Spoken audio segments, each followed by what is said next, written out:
Brinquei com o reverendo Capelari que eu estou meio enferrujado. Estive 2 anos, um período sabático, querendo estender um pouquinho mais, mas enfim. E bom, estou feliz de estar aqui com vocês. Não precisam se colocar em pé, apenas acompanhem comigo, tá? A leitura da Escritura Sagrada, Filipenses capítulo 1. Peço a atenção de vocês, porque são 30 versículos, e dos 30 versículos, chamo a atenção para o versículo 18, porque me parece, conforme muitos estudiosos, do contrário do que muitos pensam, a ideia central de Filipenses, embora repita 17 vezes em 4 capítulos a alegria, né? Alegrai-vos no Senhor, o versículo principal é o 18, porque é onde abarca todo o problema e a preocupação dos crentes de Filipe, né? E a resposta de Paulo a eles. Não que a alegria não seja importante nesse texto, aliás, muito importante. E é ela que é como se fosse o alicerce para que Paulo estivesse dando conta à igreja, né, da Macedônia, da região da Macedônia, de Filipe, a Paulo dando conta a esses crentes acerca de tudo quanto sofreu e dizendo para os irmãos não se preocuparem, ok? É esse o contexto. Eu vou ler, você acompanha atentamente aí, com a sua Bíblia, claro, aberta. Eu ainda estou nessa questão de usar a Bíblia aberta, né? Vocês têm aqui, eu acho que a projeção. Mas acompanhe atentamente. Paulo a Timóteo, servo de Cristo Jesus, a todos os santos em Cristo Jesus, inclusive bispos e diáconos que vivem em Filipos. Graça e paz a vós outros da parte de Deus, nosso Pai, e do Senhor Jesus Cristo. Dou graças ao meu Deus por tudo que recordo de vós, fazendo sempre com alegria súplicas por todos vós em todas as minhas orações. Pela vossa cooperação no Evangelho, desde o primeiro dia até agora, estou plenamente certo de que aquele que começou a boa obra, Paulo está pensando em Gênesis 1, que começou a boa obra, há de aperfeiçoá-la, de completá-la até ao dia de Cristo Jesus. Aliás, é justo que eu assim pense de todos vocês, porque vos trago no coração, vos carrego no coração, seja nas minhas algemas, seja na defesa e confirmação do Evangelho, pois todos sois participantes da graça comigo. Pois minha testemunha é Deus, da saudade, da recordação que tenho de todos vós, na terna, na entranhável misericórdia de Cristo Jesus. E também faço essa oração, que o vosso amor aumente mais e mais em pleno conhecimento e toda percepção, para provardes as coisas excelentes e serdes sinceros e inculpáveis para o dia de Cristo, cheio do fruto de justiça, o qual é mediante Jesus Cristo para a glória e louvor de Deus. Continuando, como se não tivesse essa divisão, quero ainda, irmãos, certificar-vos de que as coisas que me aconteceram, agora Paulo começa a explicar por que esses irmãos não deveriam estar preocupados com ele. As coisas que me aconteceram têm antes contribuído para o progresso do Evangelho. E de tal maneira que as minhas cadeias em Cristo se tornaram conhecidas de toda a guarda pretoriana, os guardas que cuidavam do palácio de César e de todos os demais. E a maioria dos irmãos, estimulados no Senhor por minhas algemas, ousam falar com mais desassombro a palavra de Deus. Alguns efetivamente proclamam a Cristo por inveja e porfia, outros, porém, o fazem de boa vontade. Estes, por amor, sabendo que estou incumbido da defesa do Evangelho. Aqueles, Contudo, pregam a Cristo por discórdia, insinceramente, julgando suscitar, aumentar tribulação às minhas cadeias. Todavia, que importa? Contudo, uma vez que Cristo, de qualquer modo, esteja sendo pregado ou está sendo pregado, quer por pretexto, quer por verdade, também com isso me regozijo sim, sempre me regozijarei, porque estou certo de que isto mesmo, pela vossa súplica e pela provisão do Espírito de Jesus Cristo, me redundará em libertação, segundo a minha ardente expectação, ou expectativa e esperança, de que em nada serei envergonhado, antes com toda ousadia, como sempre, também agora. Será Cristo engrandecido no meu corpo, quer pela vida, quer pela morte. Porquanto para mim, o viver é Cristo e o morrer é lucro. Entretanto, se o viver na carne traz fruto para o meu trabalho, já não sei o que eu hei de escolher. Ora, de um lado e do outro, estou constrangido, tendo desejo de partir e estar com Cristo, o que me é incomparavelmente melhor. Mas, por vossa causa, é mais necessário permanecer na carne. E convencido disso, estou certo de que ficarei e permanecerei com todos vós para o vosso progresso e no gozo da fé, a fim de que aumente, quanto a mim, o motivo de vos gloriardes em Cristo Jesus, pela minha presença de novo convosco.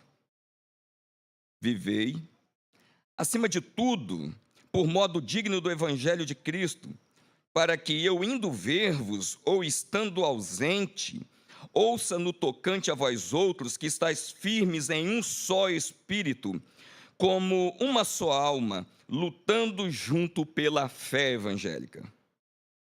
E que em nada estáis intimidados pelos adversários, pois o que é para eles prova evidente de perdição, Paulo falando das coisas que estavam acontecendo com ele, não deveriam ficar preocupados esses irmãos, pois o que é para eles prova evidente de perdição, é para vós outros de salvação, e isto da parte de Deus. Porque vos foi concedida a graça de padecerdes por Cristo, e não somente de crerdes nele, pois tende o mesmo combate que vistes em mim, e ainda agora ouvis que é meu. Amém? Enquanto eu coloco uma água ali para mim, eu gostaria que você pensasse, de segunda-feira até hoje, sobre as suas decepções, o namorado que pisou na bola com você, o patrão que te decepcionou, a esposa, o marido. Talvez só eu tenha passado por umas coisas assim essa semana, né? Acreditar muito em alguém e a pessoa pisar na bola, fazer muitos planos, vou comprar um carro e aí vai ser assim, e de repente tem e descobre o quê? Que não era o que pensava. Ou então aquela coisa louca, quem é mineiro aqui, de comer um docinho de leite, aí come 1 quilo, e o que era gostoso começa a ter gosto amargo, porque é assim, né? E aí começa, gente, por que eu esperei tanto para comer isso? Agora está amargo. A alegria que se deposita em todas essas coisas, e depois ela desaparece. Pense se aconteceu com você.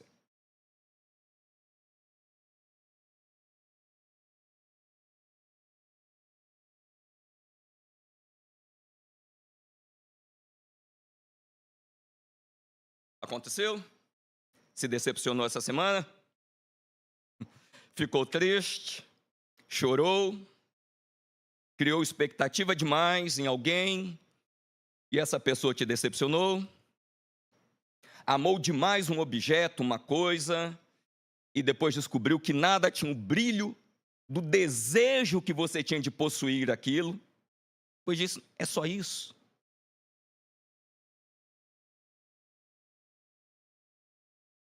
C.S. Lewis disse algo interessante no seu livro chamado Cristianismo Puro e Simples. Se encontra em mim um desejo que nenhuma experiência neste mundo pode satisfazer, a explicação mais provável é que eu fui feito para outro mundo. Entendeu o que ele está dizendo? Alguém aqui já participou dessa experiência com Lewis? Desejar muito uma coisa e descobrir que ela é insuficiente? Já? Eu gostaria que você fechasse os seus olhos e nós vamos orar. Mais uma vez. Senhor, ó tesouro imensurável, Cristo Jesus. Este tesouro que brilha, conforme diz Paulo, juntamente com o seu evangelho, em vasos de barro, como nós. Pelas nossas rachaduras e fendas, que demonstram todas as nossas fraquezas, e a minha hoje aqui, ao expor a sua palavra, passe o brilho poderoso da tua verdade. Não apagando as minhas falhas, mas magnificando o nome de Cristo. Ó Espírito de Deus, o teu evangelho, aquilo que inspiraste aos teus homens fracos, falhos, fale aqui essa manhã, em nome de Jesus. Amém. O que Lewis fala sobre essa experiência que o mundo não pode satisfazer, essa busca contínua por alegria e prazer, perfaz muito bem a visão de Paulo nessa epístola. 4 capítulos, 17 vezes repetidas a palavrinha chamada alegria. Dessas 17 vezes, capítulo 4, versículo 4, ele volta a ordenar, alegrem-se, então é uma ordem, né? Não é uma opção ao cristão ser alegre ou não. Mas uma coisa que conflita conosco é por que eu, sendo alegre, eu posso estar triste, não é? Enfim, o que entendemos nessa epístola é que esse versículo 18 do capítulo 1 torna-se primaz, torna-se primordial e tão importante, porque ele é capaz de nos mostrar como que um homem, no seu pior momento, na sua última prisão, respirando o hálito da morte, sabendo que vai morrer, preso, escreve a sua epístola mais alegre, mais festiva. Perceberam como que Paulo aqui fala de toda a sua angústia, de toda a sua tristeza? E ainda assim, o que fica em nossa mente quando lemos Filipenses é a alegria desse homem. Você é capaz de sondar o profundo da sua alma quando lê essa epístola e se perguntar por que, quando eu leio o capítulo 1, que ele fala de tanta fofoca, tanta porfia que sofria, e depois no capítulo 4, principalmente o versículo 13, deturpado por muitos cristãos que lêem um versículo para pretexto, onde diz, posso todas as coisas naquele que me fortalece, esquece o que vem antes e o que vem depois, quando ele diz que padeceu necessidade, quando ele diz que passou por uma disciplina na escola de Cristo Jesus, chamada curso de verão de envergonhamento. Já pensou fazer esse curso de humilhação? Aí ele diz, eu sei estar humilhado. Ele sabe ser humilhado. Aí, de repente, ele, tudo posso naquele que me fortalece. Veja, parece que a alegria chupa toda a tristeza desse homem. A gente lê essa epístola e só quer encontrar alegria, alegria, alegria. Por que isso? O que direciona esse homem?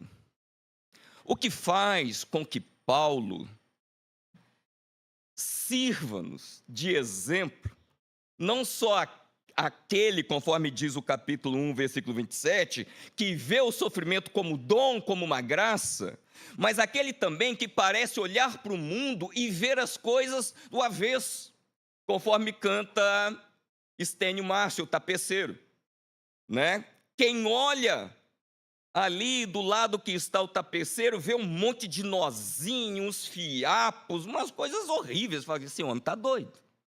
E de repente, quando ele acaba, vira o tapete o lado correto, está aquele cavalo lindo. Já viram esse tapete? Malhado, marrom com branco. Eu falei, caramba, não era isso que eu estava vendo. O que é capaz de corrigir a visão deste homem de dores? O Evangelho de Cristo. Essa é a preocupação de Paulo nessa epístola. É o Evangelho. E Paulo traz por 2 vezes uma palavrinha aqui muito importante, que eu não quero que pense-me que eu estou sugerindo alguma coisa política, é o progresso do Evangelho. O que Paulo tem em mente enquanto progresso do Evangelho? O Evangelho na vida de Paulo é capaz de apagar as suas dores e é capaz de apagar todo o conhecimento desse homem. Não que ele não use e não seja válido, conforme Gálatas 1. Observe que Filipenses 1 e o 4, quando Paulo traz uma certa biografia sobre ele, se compara um pouco com Gálatas 1. E Paulo, então, vai se expondo aqui, e quanto mais se expõe, quanto mais fala da sua alegria, quanto maior é a sua intenção em trazer consolo a esses irmãos de Filipe, que estão aflitos com o sofrimento de Paulo, porque está sendo perseguido, porque outros irmãos estão pregando o evangelho em crítica a Paulo, não o evangelho errado, que se diga aqui. Paulo diz, olha, contanto que o conteúdo continue sendo isso, fale de mim. Fale! De onde vem essa alegria de Paulo? A gente fala muito sobre contentamento, e é verdade. A gente fala muito sobre a oração. Paulo fala isso em Filipenses 4. Olha, irmãos, essa ansiedade vai fugir com oração, quando Cristo for o Senhor da sua mente, do seu coração, e ele vai falar isso tudo. Mas o que resguarda essa raiz dessa linda planta, cristianismo, a que sustenta, a que alimenta a seiva de toda essa árvore cristã, plantada nesse solo desgraçado desse mundo, é o Evangelho, é Cristo Jesus. E Paulo então traz isso no versículo 18, do capítulo 1, diz, olha irmãos, não fiquem preocupados comigo, eu estou plantado, eu sou fruto dessa raiz, eu sou fruto dessa planta. Façam o que quiserem comigo. Eu sou igual tiririca, não o palhaço. Chuva ácida, jogue terra, faça o que quiserem. Quem mexe com terra sabe o que acontece com a tiririca? Me diga aqui quem já acabou com tiririca. Já? Nem veneno mata aquela desgraça. Claro que Paulo não é essa desgraça. Mas o que dá alegria a Paulo, no capítulo 1, no capítulo 2, no capítulo 3, no capítulo 4, é o Evangelho. É saber e descansar a sua alma na verdade de que o Evangelho prospera.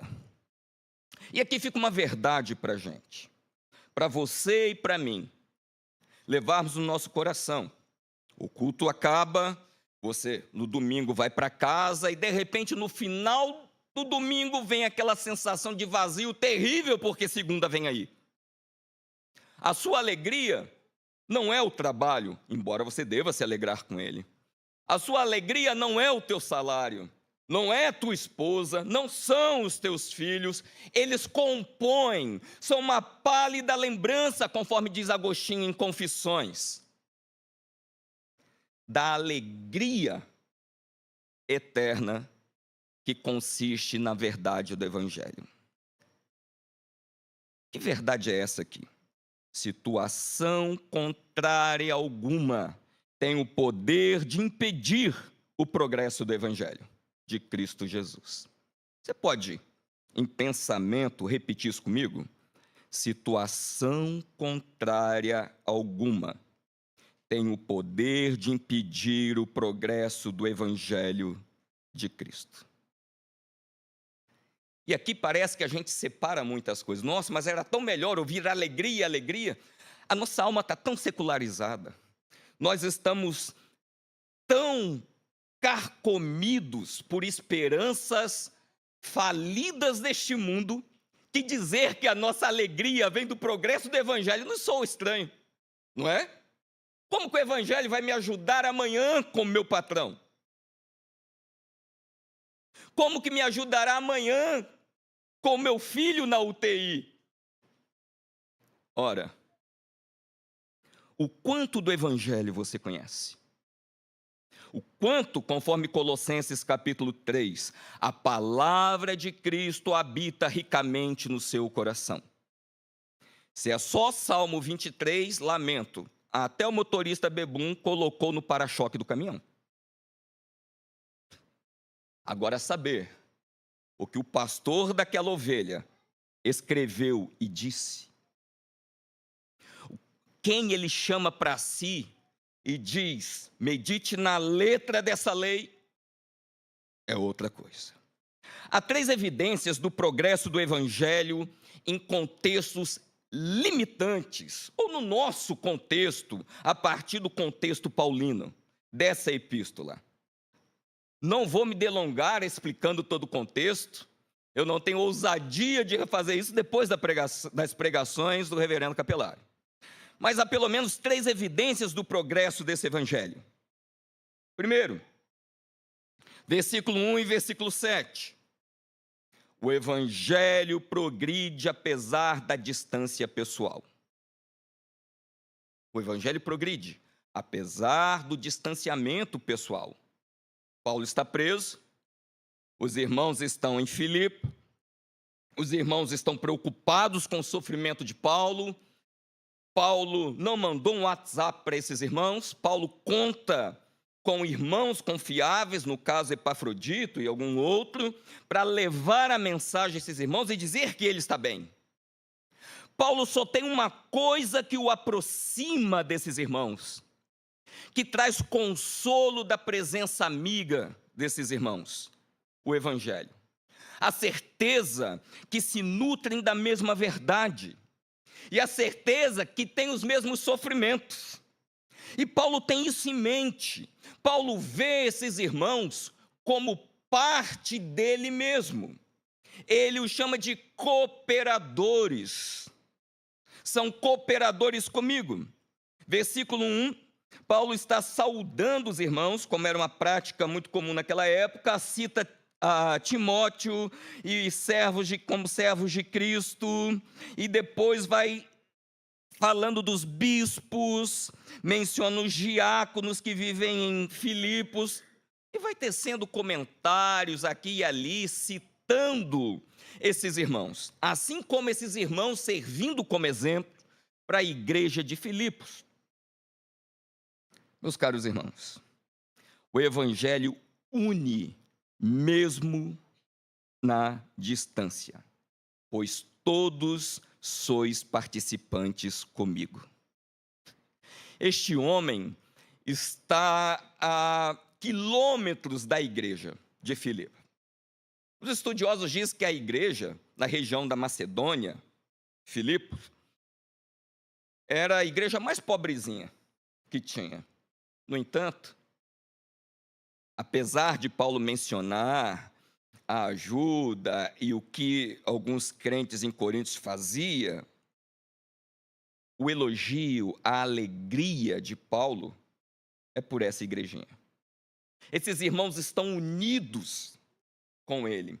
Ele se preocupa em consolar esses irmãos. Esses irmãos estão quilômetros de distância. Como que Paulo pode consolar esses irmãos?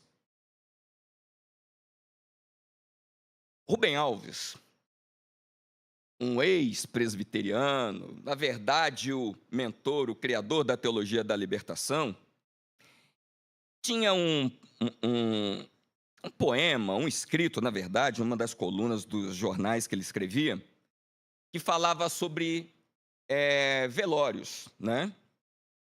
E dizia que deveria ser proibido nos velórios as pessoas falarem.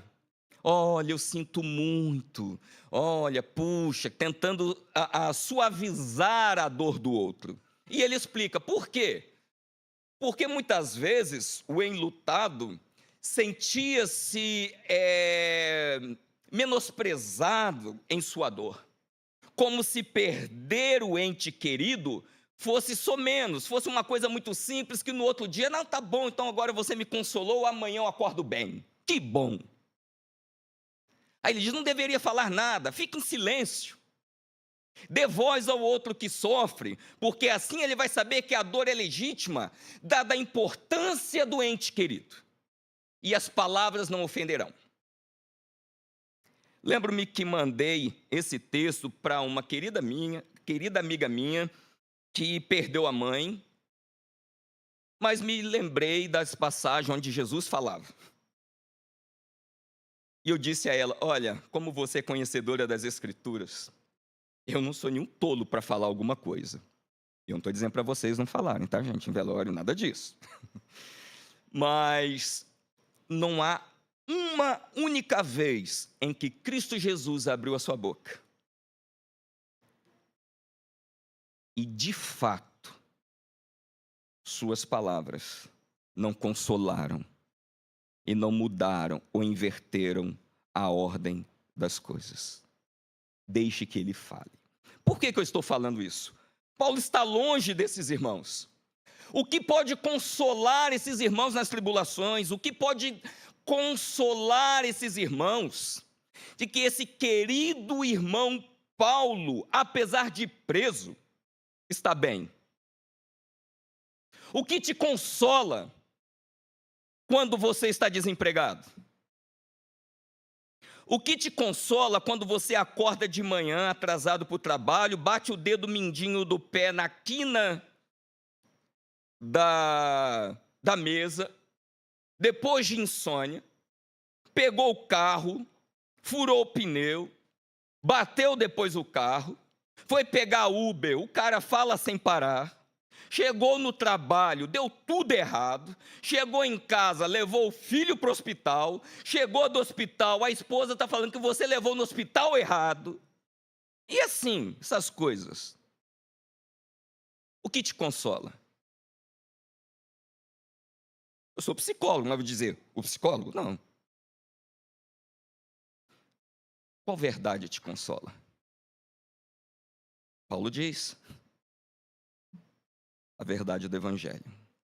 Oh, meus irmãos, quão pouco abrimos as Escrituras para além de encontrar um versículo para nos aliviar de algum problema imediato. As Escrituras Sagradas, o Evangelho é poderoso, numa somatória de todos os dias, versículo por versículo, texto por texto, verdade por verdade, ferindo-nos, ao mesmo tempo que nos cura. Esse é o poder do Evangelho. O Evangelho, antes de nos ter sabor de mel, conforme Jeremias, é amargo o nosso estômago. Eu dizia para uma irmã, como que é estranho, de que me adianta no estômago ser doce, o Evangelho, né? Ou a palavra de Deus, se na boca é amarga. Eu nunca pensei nisso, eu penso nisso todo dia, porque o Evangelho deve ser lido contra a gente, dizendo, olha o que Deus está falando de mim. Olha o que ele está falando para mim. Olha o que ele me fala para eu rasgar o dia apesar das dores. Olha o que ele me fala para eu costurar o dia apesar dos fracassos. É isso que Paulo está falando para esses irmãos. O progresso do evangelho, apesar da distância pessoal. Os missionários distantes e alguns até mesmo abandonados, quem os sustenta? Pensou? Lembro-me que em Brasília, quando eu estudava, foi muito difícil para mim, depois do curso, dizer que eu não queria mais ir para a Amazônia, ser tradutor da Bíblia, nem nada. Não é a minha vibe, não é isso para mim. Mas por que isso me era constrangedor? Porque ali eu vi o reverendo Norval Silva, um dos camaradas brilhantes em grego, que disse, olha, se meu grego não serve para orar e auré, 2 pessoas numa única tribo não serve para nada. E um outro que diz, olha, se tudo que eu estudei e sou não serve para ficar no mato traduzindo Bíblia, afastado de tudo, não serve para nada.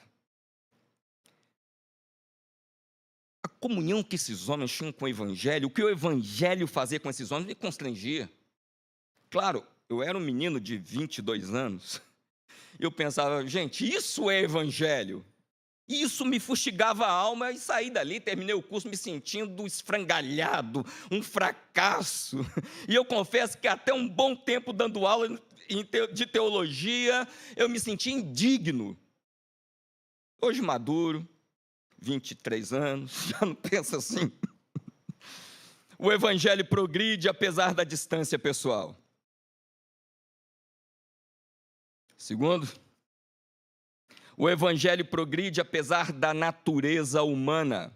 Eu não vou ler os versículos, versículo 6, versículo 14 em diante, depois 28 a 30. Quando Paulo vai descrever-nos, não somente a sua situação, mas quem eram os companheiros de ministério. O que esses homens falavam do apóstolo. O que esses homens falavam de Paulo? Se Paulo fosse um homem de Deus, estaria preso? Era uma das coisas. Se esse homem tem fé, padeceria necessidade. Tanto que, versículo 28 a 30, Paulo vai dizer, e que em nada estáis intimidados pelos adversários. Olha, adversários. A perseguição que Paulo sofria alcançava esses irmãos. E Paulo, então, diz que o evangelho progride apesar da natureza humana. Por quê? Porque o evangelho é o evangelho de Cristo. Ele não depende de força humana. Não é o evangelho do fulano. Por isso que me soa muito estranho quando alguém diz ministério pastor fulano, ministério missionário ciclano. O evangelho é de Cristo. A gente fala de Cristo. A gente vai na força de Cristo. A gente prega o evangelho de Cristo. A gente sorri pelo evangelho de Cristo. A gente é perseguido pelo evangelho de Cristo. Eu não tenho o meu evangelho. Eu não tenho o meu ministério. Pela graça de Deus, diz Paulo, eu sou o que sou, é a graça. Meus irmãos, para Paulo esse evangelho transforma. E o progresso do evangelho existe apesar das coisas que nos acontecem. Paulo está na cadeia. A contribuição desses irmãos em dividir com Paulo esse sofrimento. E é muito estranho e ao mesmo tempo belo e sublime, versículo 14, 28 a 30, o que Paulo passa a dizer a esses irmãos, olha por que eu sou alegre. É o evangelho que me sustenta. E aí tem esse algo paradoxal. E paradoxal não quer dizer algo que é contraditório, pelo menos filosoficamente. Paradoxal tem a ver com algo o qual não sabemos necessariamente o seu funcionamento. Por isso parece haver uma contradição, mas funciona, está indo. Veja, é paradoxal o que acontecia. Não era compreensível a razão meramente humana. Como que um homem pode estar preso e aquilo que ele prega correr livre? Como que este homem pode padecer necessidade e o que ele fala alimentar milhares? Como que este homem pode sofrer o que sofreu e falar dos seus sofrimentos, nutrindo os demais de alegria pela vida? Já pensou? Lembra-se em Atos, quando ele foi apedrejado, dado por morto, quando ele volta à cidade de onde ele começou o trabalho missionário, diz-nos Lucas que ele voltou contando as coisas que o Senhor fizera por meio dele, não o que ele sofreu. Ele se limitou, falou: eu não tenho que falar das coisas que me aconteceram, porque o evangelho não é sobre mim, o evangelho é sobre Cristo. Não é aquele testemunho: irmãos, eu era macumbeiro, irmãos, eu era viciado, eu usava crack, LD, sei lá mais o quê. Aí fui para a igreja. Sabe? Acabou a alegria. Não, para Paulo é: olha quem eu sou, leia Gálatas, olha aqui eu fui.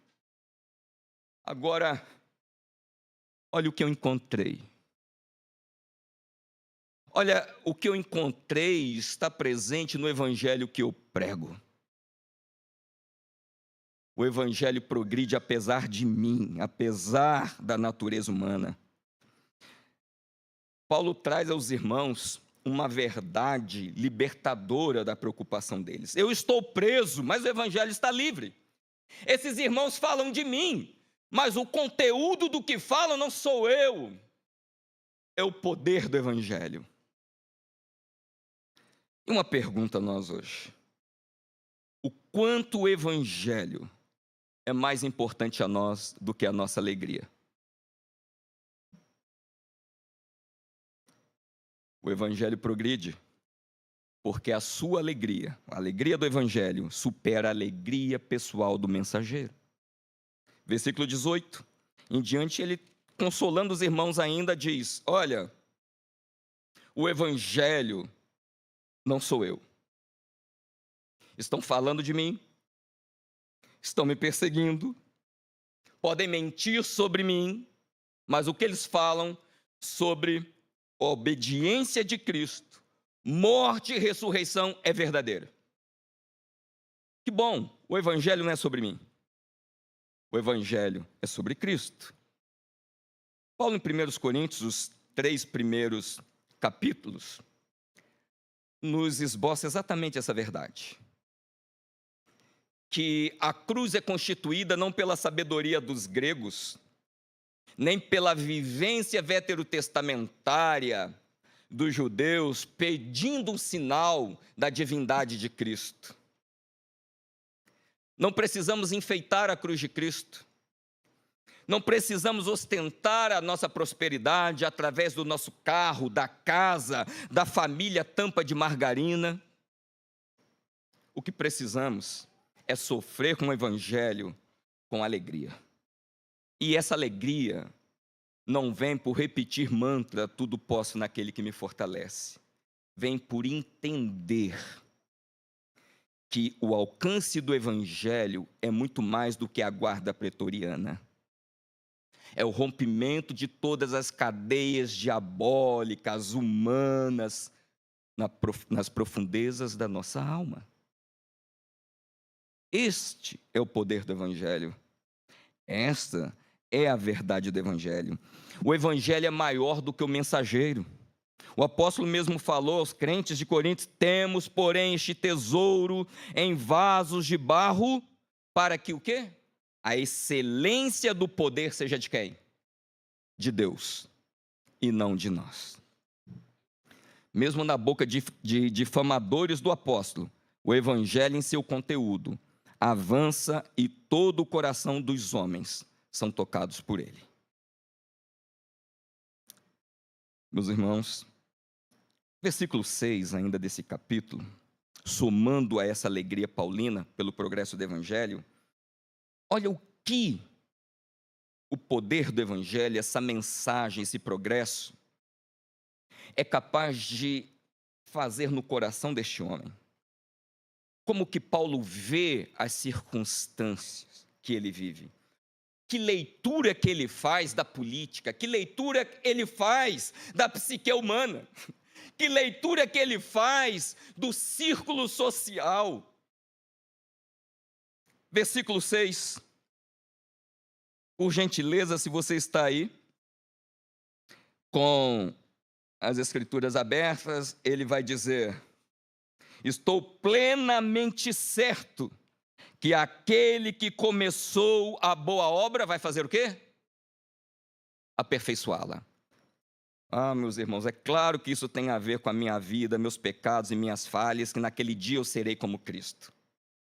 Mas é só indiretamente. Paulo está falando do plano soteriológico, da salvação, que é aquilo que ele começou desde Gênesis, lá em Apocalipse, quando todas as lágrimas que escorrerão dos nossos olhos serão secadas por aquele dedo incrível que escreveu na tábua da lei, e depois escreveu em João 18, que aquele que não tiver pecado, ou seja lá o que ele escreveu, atire a primeira pedra, e acusou todos os doutores da lei, e fez todos os crentes saírem livres e felizes, conscientes de seus pecados. Chorarão de alegria, não mais de tristeza. Porque o evangelho progrediu. E com o progresso do evangelho, toda a minha vida, minha forma de pensar, minha forma de sentir, minha forma de viver, progrediu com ele. É o progresso do evangelho. E Paulo diz, a certeza dessa perfeição final, expectativa e esperança.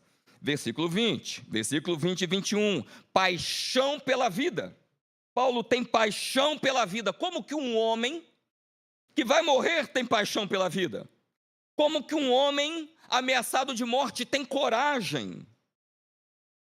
Observem todo o capítulo, mediante as palavras de Paulo, que o que o evangelho promove no homem.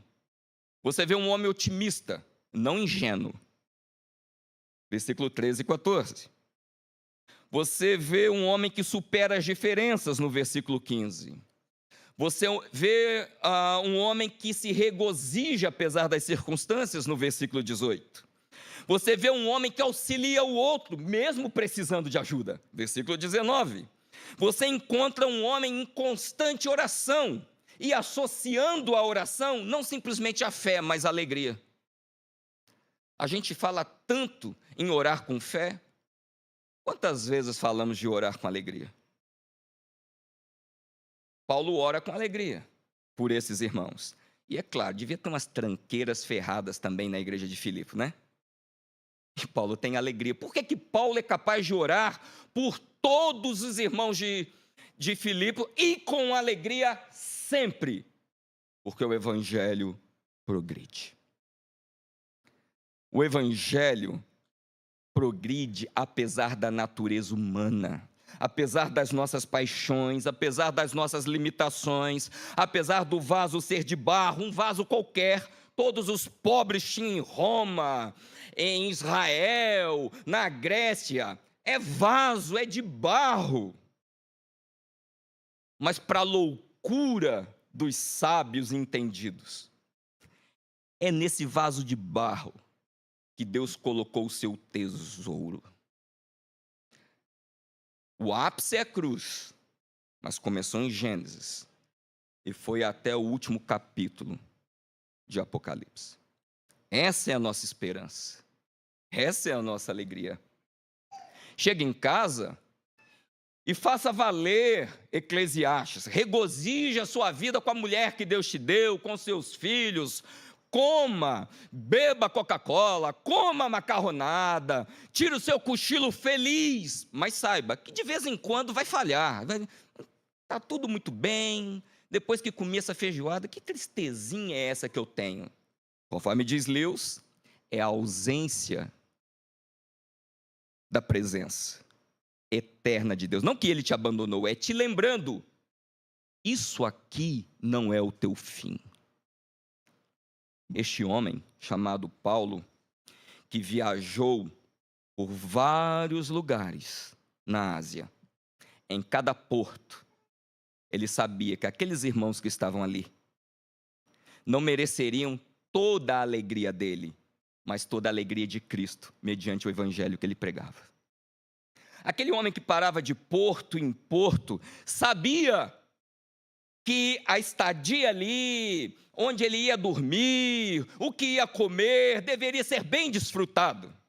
Porque uma das coisas que reverberam, que manifestam um crente salvo em Cristo Jesus, conforme Romanos 1, é gratidão. Então ele era grato e era alegre, mas ele sabia que era só um lugar para descanso.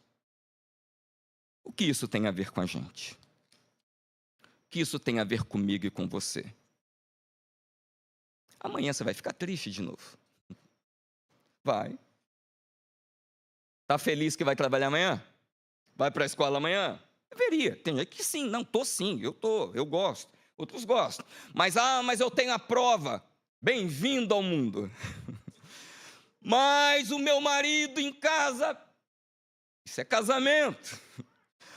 Mas aquela mulher, pastor Leandro, olha, tá aquilo de Provérbios, melhor é morar numa casa onde tem goteira, que Deus furasse o teto da minha casa todo, preferiria.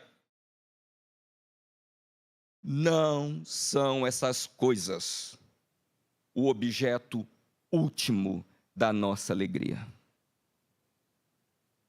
É aquilo ou aquele que o Evangelho nos apresenta, Cristo Jesus. Como está seu coração agora? Gostaria de orar com você, de pedir que se coloque em pé, e nós vamos orar. Só pense um minuto, voltando à pergunta que eu fiz no início. Como foi sua semana? Feliz, triste, altos e baixos, né? Decepcionante. O que você acha? O que Cristo te disse hoje de manhã? O que você tem entendido? Eu vou orar com você, mas você vai fazer a sua oração.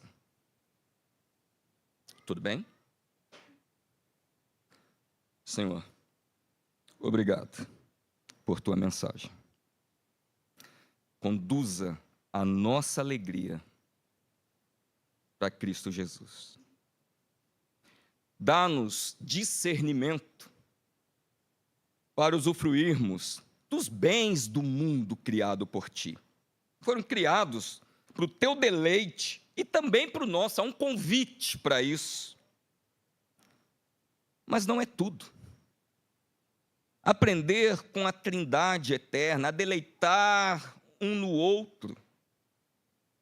Ou seja, participarmos da alegria do Pai no Filho, do Filho no seu Santo Espírito, e dizer que isso nos basta. E poder dizer como Paulo, viver é lucro, morrer é Cristo, e ainda assim desejando viver aqui, e ainda assim sem medo da morte, porque sabemos que viver ou morrer agora é só uma continuidade. Senhor, dá-nos esse discernimento. Que o teu Santo Espírito responda à oração do apóstolo, aqui no capítulo 1, aplicando a nós, do século 21, a igreja aqui, Jardim Alvorada, em nome de Jesus. Amém.